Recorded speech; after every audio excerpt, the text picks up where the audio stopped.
matin, l'agression d'un rabbin hier en pleine rue à Orléans. Bonjour Nicolas Coidou, vous êtes désormais sur place pour BFM TV. On va revenir avec vous sur ces faits qui se sont déroulés, je le disais, en pleine rue à 13h30. Que sait-on ?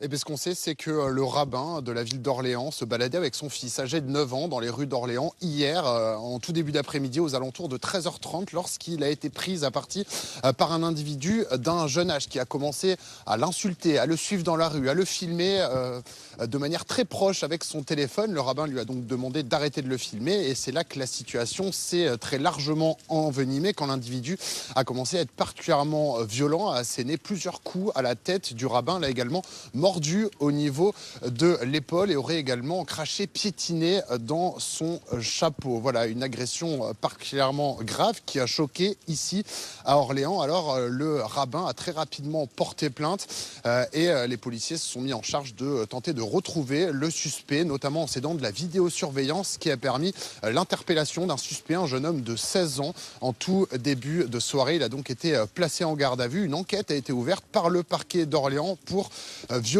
volontaire en fonction de l'appartenance ou la non-appartenance supposée ou réelle à une religion. Quant au rabbin, il est particulièrement choqué, mais il a pu rentrer chez lui hier soir. Il n'y a pas eu de séquelles physiques majeures. En tout cas, ce que je vous disais, c'est que la communauté juive ici à Orléans est particulièrement choquée par cette agression. Ils vont se réunir sur ces images que vous voyez de François Luce à la synagogue d'Orléans à 11h afin de réaliser une assemblée générale. Merci beaucoup Nicolas. Avec François Luce dans un instant, c'est le président de la communauté juive d'Orléans qui sera en direct. Avant cela, le point avec Laurent Valdiguier, consultant police-justice BFM TV. Merci d'être au retour sur le plateau, Laurent. Les chiffres, quand on parle, on verra quelle est la justification, évidemment pas de justification audible, mais oui. Quelles sont les motivations de cet homme, de cet adolescent s'il était jugé responsable.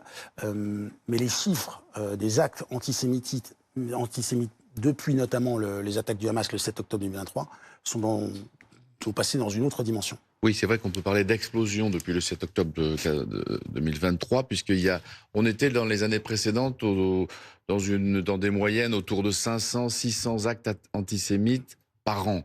Et puis là, en 2023, l'État en a recensé 1600, dont la plupart sont concentrés sur les 3 derniers mois de l'année 2023. Donc c'est énorme. Et c'est une tendance qui s'est malheureusement confirmée en 2024, puisqu'en 2024, l'État, alors les services de renseignement territoriaux, plus les plaintes, ce sont des chiffres, des déclarations, c'est 1570 actes antisémites durant l'année. Principalement des dégradations volontaires, des propos tagués sur des murs ou des insultes, et 85 violences volontaires quand même. Une réaction, celle du coordinateur de la France Insoumise, Manuel Bompard, c'est sur le réseau X, puisqu'on ne dit plus Twitter, la voici, je la découvre avec vous. L'agression violente du rabbin d'Orléans, frappé à la tête, mordu et insulté avec son fils est insupportable. Soutien à lui, à sa famille et ses proches. Plus que jamais, soyons unis pour combattre l'antisémitisme et tous les racismes. Aurore Malval, rédactrice en chef du site magazine Marianne. Cette réaction, elle est normale ? Oui. Elle est rapide, normale, comment on la qualifie ? Oui, je pense qu'elle est attendue. Enfin, en tout cas, c'est la réaction effectivement qu'un responsable politique devrait avoir. Alors, je note qu'effectivement, toujours à la France Insoumise, il rajoute l'antisémitisme et tous les racismes. C'est évidemment la formule de rigueur. En tout cas, le mot antisémitisme est prononcé et on voit peut-être là. Alors, effectivement, il y a eu ce débat qui nous a occupé quand même toute la semaine sur l'affiche justement de la France Insoumise.